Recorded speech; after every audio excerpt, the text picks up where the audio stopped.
Dios bendiga a cada hermano, a cada amigo que nos estará viendo a través de estos medios. El nombre del programa es Desmenuzando Salmos y Proverbios, Carlos. En esta preciosa noche voy a tocar una estrofa del Salmo 119. El Salmo 119 es el capítulo más largo que hay en la Biblia. Este salmo está compuesto por 176 versículos, dividido en 22 estrofas de cada estrofa contiene 8 versos. Y cada estrofa corresponde a una de las letras del alfabeto hebreo. En este caso, yo no voy a comenzar por el verso 1, me voy a concentrar y quiero leer del verso 25 al verso 32. El autor de este salmo es desconocido, así que no se sabe estrictamente quién lo escribió. Sabemos que es un poema, dice que es un poema, es una obra de arte, y prácticamente todo este capítulo de el Salmo 119 está basado en contemplar la hermosura de la palabra de Dios y los beneficios de atesorarla, llevarla en el corazón y ponerla por obra. Habla mucho acerca de ese placer, de esa delicia, del poner los preceptos de Dios y el de confiar y el de meditar en su palabra.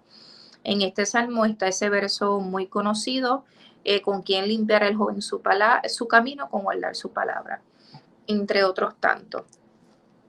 Tuve la oportunidad de leer este salmo en uno de los momentos más difíciles de mi vida, completo, ¿verdad?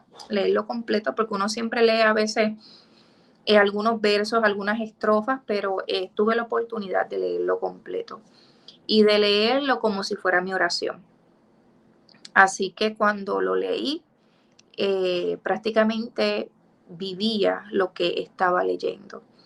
Y fue en un momento dado mi oración y mis palabras para expresarle a Dios mi sentir.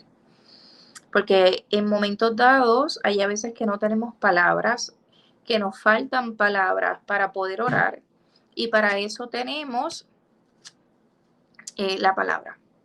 En muchas ocasiones podemos ir a la palabra y podemos recurrir a lo que ya está escrito, para que eso nos pueda ayudar en momentos dados. Y eso fue lo que, ¿verdad? Lo que yo hice. Así que voy a comenzar leyendo la palabra del Señor con la bendición del Padre, del Hijo y del Espíritu Santo, y voy a hacer una pequeña oración antes de comenzar. Padre Santo y Padre bueno, en esta preciosa noche estoy aquí. Yo te pido que sea tu palabra, Dios del cielo, que sea de aliciente, que sea, Dios del cielo, de edificación a cada persona que estará escuchando. Tu palabra no vuelve a ti vacía, sino que hace tu voluntad, sino que hace lo que tú las has enviado a hacer. Así que a través de la distancia, Dios del cielo, yo te pido que sea tu Espíritu Santo administrando, sanando, abriendo nuestros ojos, dando conocimiento, dando entendimiento y dando refrigerio a través de la misma. Yo te doy gracias por tu palabra, porque siempre es viva y eficaz, más cortante que espada de dos filos. En el nombre de tu Hijo amado Jesucristo, amén. Así que la palabra del Señor lee con la bendición de la Trinidad. En el nombre de Jesús, amén. Abatida hasta el polvo está mi alma. Vivifícame según tu palabra. Hay a veces que nosotros sabemos y comprendemos y tenemos claro qué es lo que Dios quiere para nosotros. Tenemos claro y confiamos en lo que ya Dios ha hablado a nosotros. Pero hay momentos en que lo que ya nosotros sabemos no es suficiente para mantener nuestra fe y nuestra confianza en Dios. Así que cuando el salmista dice, abatida hasta el polvo está mi alma, vivifícame según tu palabra. ¿Por qué? Porque la palabra de Dios va sobre lo que yo pienso y la palabra de Dios va sobre lo que yo recuerdo. Nosotros como humanos tenemos una mente finita. A nosotros se nos pueden olvidar las cosas, pero la palabra de Dios permanece. Lo que Dios establece permanece para siempre. Y eso es una promesa de la cual nosotros como cristianos nos debemos de agarrar, nos debemos, ¿verdad?, de sujetar en esos momentos difíciles para nosotros poder sostenernos de pie. Y dice, te he manifestado mis caminos y me has respondido, enséñame tus estatutos. No es extraño que no solamente en este salmo, sino en varios salmos y en muchos de ellos, el salmista, tanto David como otros salmistas que escribieron, dejen constar y dejen, ¿verdad? Y expresen de forma clara que hacen saber a Dios sus caminos, sus obras, y no solamente las hacen saber, sino que se las ponen a Dios de frente para que Dios tome el control de ellas, las confirme, las afirme y los guíe. Así que cuando nosotros podemos decir, yo te he manifestado, yo te he dejado saber mis caminos y tú me has respondido, enséñame tus estatutos. En otras palabras, tú tienes en tus manos, Dios, lo que yo quiero, lo que yo deseo, lo que yo anhelo, por donde yo me quiero ir, pero sobre todo, enséñame tus estatutos. La Biblia dice eh, que nosotros debemos de buscar primeramente el reino de Dios y su justicia, y las demás cosas vendrán por añadidura. El mismo salmista estableció y dijo, encomienda a Jehová tus caminos, confía en él y él hará. La palabra también dice que del hombre son los designios, pero Dios es el que endereza los pasos del hombre. Cuando yo como cristiana comprendo y entiendo que Dios es el que tiene la palabra final en mi vida, yo pretendo y yo dispongo lo que yo quiero, lo que yo anhelo ante Dios. Pero ante lo que yo quiero y lo que yo deseo está la voluntad de Dios y está su palabra, sus estatutos, sus preceptos, su ley, de la forma en que mejor usted lo quiera llamar. Hazme entender el camino de tus mandamientos para que medite en tus maravillas. ¿Por qué entender el camino de los mandamientos? Porque no es lo mismo saberlos, decirlos, que comprenderlos. Cuando uno comprende un concepto, cuando uno comprende una enseñanza, esa comprensión te lleva a asimilar y a poner por práctica, comprender en detalle lo que significa, para qué se hace y por qué se hace. Porque no es lo mismo repetirlo como el papagayo, ¿verdad? Y decirlo un sinnúmero de veces, pero realmente no comprender lo que se está diciendo. De la mejor forma que uno llega a una comprensión al nivel que Dios quiere es a través de la guía del Espíritu Santo. La palabra, el mismo Jesús dijo que el Espíritu Santo os hará saber lo que ellos allá así determinen. Así lo expresa Jesús. Por eso es que el Espíritu Santo está con nosotros para que nosotros, a través del Espíritu Santo, el Espíritu Santo es nuestro guía como iglesia. Pero aún así, nosotros tenemos la palabra. La palabra es la luz, es la guía, es la norma, por así decirlo, es nuestro libro de reglas. Y para nosotros poder comprender estas reglas y comprenderlas a un nivel espiritual que nos lleve a tener una relación directa con Dios, más allá de lo que quizás uno puede llegar a conseguir en en una mera relación o en un mero llamar cristiano, porque podemos ser cristianos de ir a la iglesia los domingos y los días del culto, pero es muy diferente tú llamarte a ser cristiano porque tú has mantenido y tienes una relación con Dios, que no es que nadie te tiene que decir, que no es que nadie te tiene que venir a profetizar, que no es que nadie te tiene que venir a dar 2 o 3 palabras para que tú sepas por dónde ir. Esta relación que tú llevas con Dios, tú aprendes en este caminar a desarrollarla a través de la palabra y de la comunión que tú tengas con el Espíritu Santo. El Espíritu Santo va a ser esa persona que te lleve a un entendimiento pleno y divino de qué es lo que la palabra y qué es lo que Dios quiere revelarte a través de la misma. Por eso aquí el salmista en muchas y en un sinnúmero de ocasiones expresa su deseo de que la palabra, de que los estatutos y los preceptos de Dios, él los pueda comprender. Porque no hay de otra forma de tú agradar a Dios, de tú poder entender los preceptos.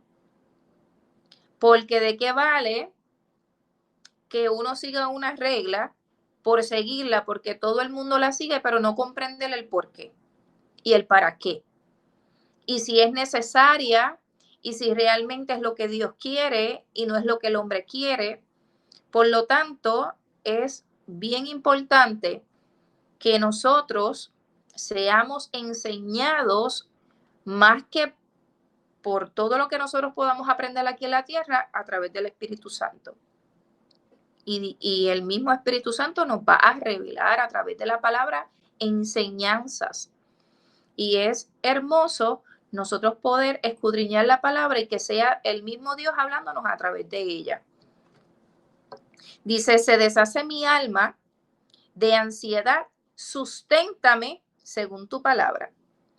¿Cómo el salmista va a saber que va a ser sustentado? ¿Cómo el salmista va a querer contar sus maravillas después de haber aprendido y comprendido los preceptos de Dios?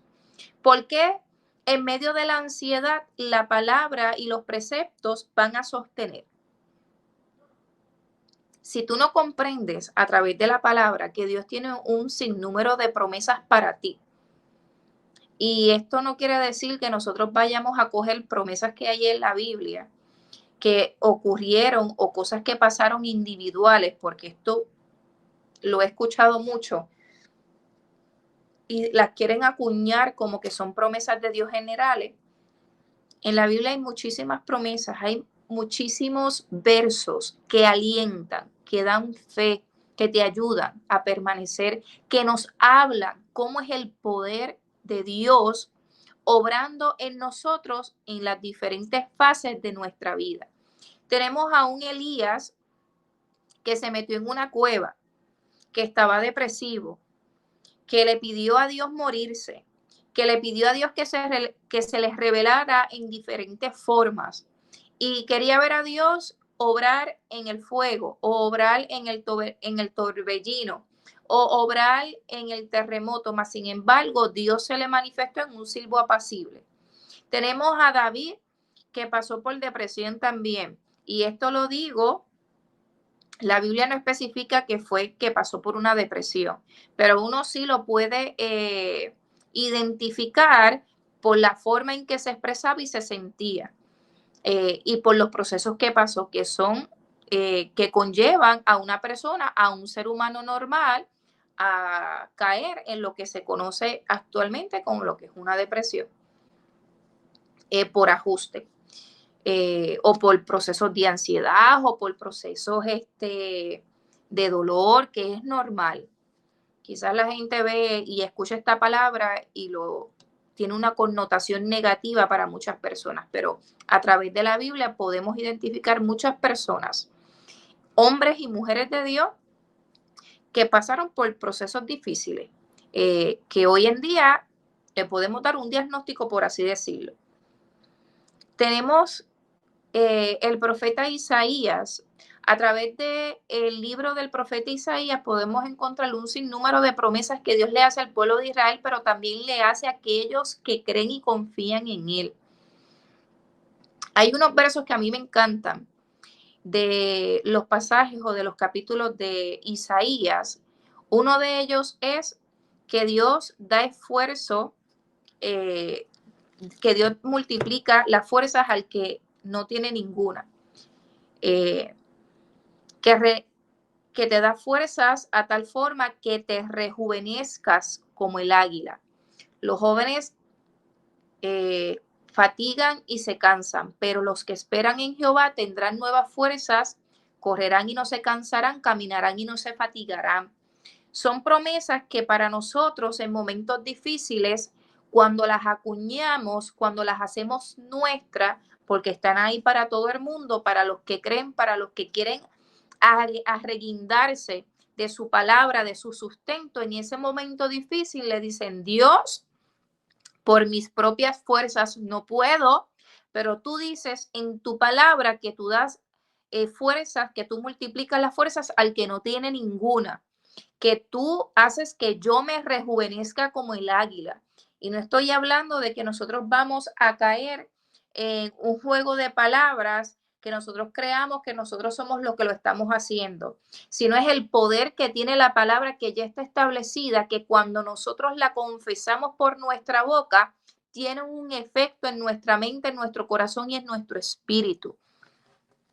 Por eso es que si nosotros comprendemos la magnitud que tiene y el poder que tiene la palabra de Dios en nuestras vidas, entenderemos muchas veces por qué los salmistas y por qué específicamente este salmo te invita, y el salmista exhorta el guardar, el meditar en los preceptos de Dios.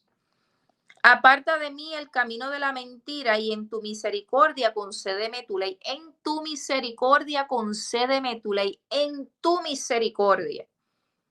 La palabra dice que por la misericordia de Dios no hemos sido consumidos. En uno de los programas hablábamos de Job y hablábamos también de otros pasajes donde Dios no nos paga conforme a lo que nosotros hacemos. Así que la misericordia de Dios se extiende, como dice el salmista, cada mañana es nueva.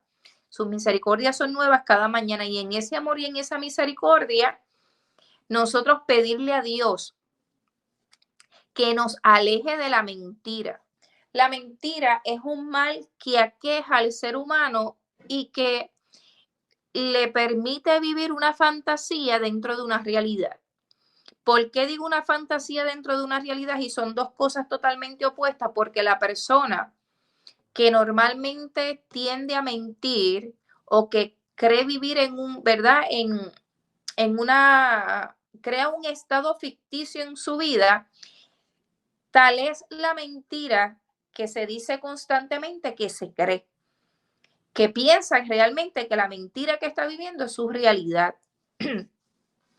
Y nosotros, por más dura que sea nuestra realidad, debemos de comprender que nuestra realidad ante los ojos de Dios no es mi realidad. Mi realidad puede ser desesperación, mi realidad en esta puede ser angustia, puede ser ansiedad, mi realidad puede ser dolor, mi realidad puede ser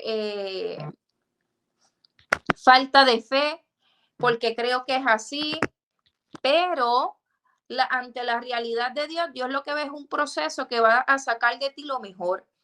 Y la realidad de Dios para ti es que tu fe va a crecer, que la realidad de Dios es que Él está formando un carácter para convertirte en un hombre y en una mujer que cuando vengan otros momentos difíciles puedas soportarlos, y que puedas también ser de soporte a personas que en un momento dado pasen por lo mismo o circunstancias similares. Por eso la realidad mía no es la realidad de Dios. Yo aprendí, ¿verdad?, a decirle a Dios: ayúdame a ver lo que tú quieres que yo vea. Ponme los lentes de la fe. Porque en este caminar, por eso es que la palabra de Dios dice que nuestro caminar no es por vista, sino por fe. Porque si yo me baso en lo que yo veo constantemente, mi realidad quizás me va a golpear, mi realidad quizás me va a hacer perder la fe, mi realidad quizás me va a decir al oído que Dios no está cumpliendo su propósito, mi realidad quizás me va a decir muchas cosas negativas que me van a hacer apartarme de los preceptos y de los estatutos de Dios. Pero cuando yo voy a la realidad de Dios, que lo que ve en mí es la sangre de su Hijo Jesucristo, que cuando ve en mí, ve la muerte de su Hijo Jesucristo en la cruz del Calvario, y lo que ve es a un ser humano redimido, y lo que ve es un ser humano que lo que provoca es misericordia, entonces esa realidad se convierte, mi realidad se convierte en que quizás el enemigo quiere verme derrotada, derribada, porque eso es lo que el enemigo quiere que yo vea en mi realidad, pero la realidad de Dios para mi vida hace asustar al enemigo, porque el diablo, que el Señor lo reprenda, sabe que él ya no tiene vuelta atrás, que él ya no tiene remedio, y quiere hacer ver a uno igual, que uno no tiene remedio y que las circunstancias van a acabar con uno. Pero la realidad de Dios es que toda circunstancia en nuestra vida tiene su fin. Todo lo que comienza acaba. Así que quizás no es fácil verlo en medio del proceso, pero todo lo que comienza tiene un final. Después de la tormenta viene la calma. Eso es algo que es por causa y efecto. Así que en esos momentos en donde la ansiedad quizás quiera provocarnos a nosotros a desesperación, a falta de fe, que nosotros mismos entendamos que su palabra es el sustento, que podamos decir, como dijo Jesús, que no solamente de pan vivirá el hombre, sino de que toda palabra que sale de la boca de Dios, porque mi espíritu, porque mi vida no se fundamenta en la realidad del ser humano. Mi vida se fundamenta en lo que ya Dios estableció y está establecido por su palabra, en sus estatutos, en sus preceptos, en lo que ya Él determinó para mi vida. Que muchas veces Dios te lo hace saber, muchas veces Dios te guía, pero más allá de lo que ya Dios te ha dejado saber, hay un plan divino que el diablo quizás a lo mejor entiende, pero tú no has comprendido, que él quiere que tú ni te des cuenta de lo que está pasando y lo que Dios está tramando para ti, para que tú enganche los guantes, para que tú desistas de continuar en el camino, para que tú desistas y digas, ya yo no voy a seguir a Dios porque este caminar es muy difícil, ya yo no voy a seguir a Dios porque en este caminar lo que viene son pruebas, ya yo no voy a seguir. No, no escuches, no mires, no sigas, no veas tu realidad como el enemigo te la está presentando. Apréndela a ver a través de los ojos de la fe. Ponte los espejuelos, las gafas, como tú le quieras llamar, espirituales, para que tú puedas entender y comprender el propósito de Dios en tu vida. Escogí el camino de la verdad, he puesto tus juicios delante de mí. Tiene que haber una acción de parte nuestra. Porque así como el salmista dijo, examíname Dios y mira si hay caminos de perversidad en mí. El salmista también dijo que que un corazón contrito y humillado, Dios no lo desprecia. Tiene que haber una acción de parte del ser humano para Dios, para que su palabra, para que sus preceptos y estatutos sean quienes nos sustenten. Y dice, me he apegado a tus testimonios, oh Jehová, no me avergüenzo. Esto es bien importante, porque quizás a medida que pasan los años, la sociedad, lo que la sociedad ve, provoca que muchos cristianos eviten decir que son creyentes o que le sirven a Dios por miedo al qué dirán, por miedo a represalias en el trabajo, por miedo a perder amistades, por miedo a que lo juzguen, por miedo a que lo critiquen. Yo no me avergüenzo. Para mí, lo que yo he vivido en Dios ha sido suficiente. Dios ha sido suficiente en mi vida. Y no me avergüenzo de decir que le sirvo a Dios. Y no me avergüenzo en decir que Dios está conmigo. Y no me avergüenzo en decir que Dios es el que guía mis pasos. Y no me avergüenzo en decir que llevo prácticamente toda mi vida sirviéndole. En altas y en bajas, en 30, en 60 y en 100. Porque no todo el tiempo estamos a 100. Pero tampoco me doy ¿verdad? Tampoco he permitido que el enemigo me saque del camino a tal punto de que yo niegue a Dios, y yo le doy la gloria y le doy honra y le doy gracias a Dios porque Él me ha permitido permanecer, porque no ha sido por mis fuerzas, ha sido porque Dios es el que ha estado conmigo, es el que me ha dado la fortaleza, es el que me ha permitido y me ha ayudado a disipar pensamientos negativos, a ver las cosas como Él quiere que las vea, a luchar cuando ya yo no tengo fuerza, a poder seguir batallando en el camino de la fe. Por el camino de tus mandamientos correré. Y para ir finalizando, este verso me encanta. Y este verso lo subrayé, ¿verdad? Con marcador azul, porque yo entendí que en ese proceso que yo estaba pasando, yo, así como lo leí, se lo dije a Dios con todo mi corazón y con toda mi alma. Por el camino de tus mandamientos correré. Me aventuraré a caminar y a correr y a atravesarlos. ¿Cómo es eso? Actuando en base a lo que he aprendido a través de la palabra, sin miedo al qué dirán. Cuando ensanches mi corazón. En ese momento, yo le decía a Dios, quizás ahora lo que hay en mi corazón es angustia, es llanto, es dolor, es quebranto, es llanto, es amargura de mi alma, es ansiedad, es algo que no comprendo.